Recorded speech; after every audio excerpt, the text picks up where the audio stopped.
Hi കൂട്ടുകാരെ, ഞാൻ മുഹമ്മദ് സിലാൽ. ഇന്ന് ഞാൻ വന്നിരിക്കുന്നത് കുറച്ച് പഴഞ്ചൊല്ലുകളും അതിന്റെ അർത്ഥങ്ങളുമായിട്ടാണ്. എന്നാൽ നമുക്ക് വീഡിയോയിലേക്ക് കടക്കാം. ആറ്റിൽ കളഞ്ഞാലും അളന്നു കളയണം. എന്തു ചിലവാക്കിയാലും അതിനു കണക്കു വേണം. ആവശ്യമാണ് സൃഷ്ടിയുടെ മാതാവ്. ഓരോന്നും ഉണ്ടാക്കുന്നത് അത് ആവശ്യമനുസരിച്ചാണ്. ആശാനും അടിതെറ്റും, പഠിച്ചവർക്കും അബദ്ധം പറ്റും.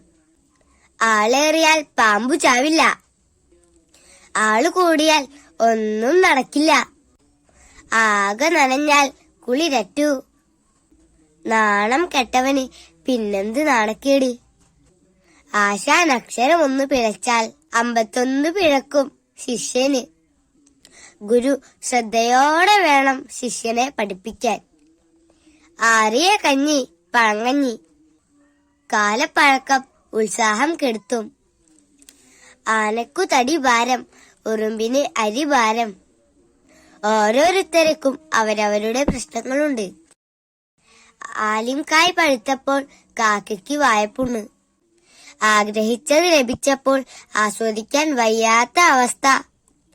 ആന മെലിഞ്ഞാൽ തൊഴുത്തിൽ കെട്ടുമോ?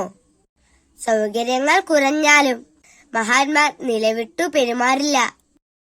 ആകെ മുങ്ങിയാൽ കുളിരില്ല, മുഴുവനായാൽ സുഖമെന്നർത്ഥം. ആടിക്കഴിഞ്ഞാൽ അരങ്ങത്തു നിൽക്കരുത്, ആവശ്യം കഴിഞ്ഞാൽ സ്ഥാനത്തു തുടരരുത്. ആടിനെന്തിനാ ആനച്ചങ്ങല? നിസാരന്മാർക്ക് മഹത്തായ ഒന്നും വേണ്ട.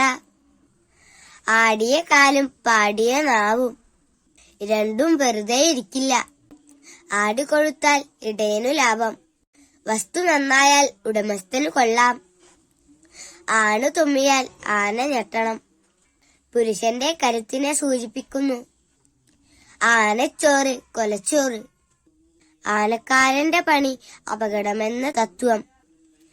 1000 കണ്ണു പൊട്ടിച്ച് അരുവൈദ്യനാവൂ, അഭ്യാസവേളയിൽ പല അബദ്ധവും കാട്ടും. ആയുധം വിഴുങ്ങിയാൽ ആണല്ല, ആയുധം ഉപേക്ഷിക്കുന്നത് പേടിത്തൊണ്ടനാണ്. ആരാന്റെ ആപത്ത് തന്റെ സമ്പത്ത്, മറ്റൊരാളിന്റെ നഷ്ടം തനിക്ക് നേട്ടം. ആവശ്യക്കാരന് ഔചിത്യമില്ല, ആവശ്യക്കാരന് നാണമില്ല. ആശയില്ലെങ്കിൽ നാശമില്ല, ആഗ്രഹം ആപത്ത്. ആക്ഷേപിച്ചാൽ മേത്തു പറ്റുമോ? തനിക്കൊന്നും വരാനില്ലെന്ന് ധ്വനി. ആനക്കല്ല് കൊള്ളുകിലും അകബോധം വെടിയരുത്. വലിയ ക്ഷോഭമുണ്ടായാലും വിവേകം വെടിയരുത്. ആപത്തുകാലത്ത് അരഞ്ഞാൻ ചരടും പാമ്പ്. സംഭവിക്കുന്നതെല്ലാം ആപത്ത്.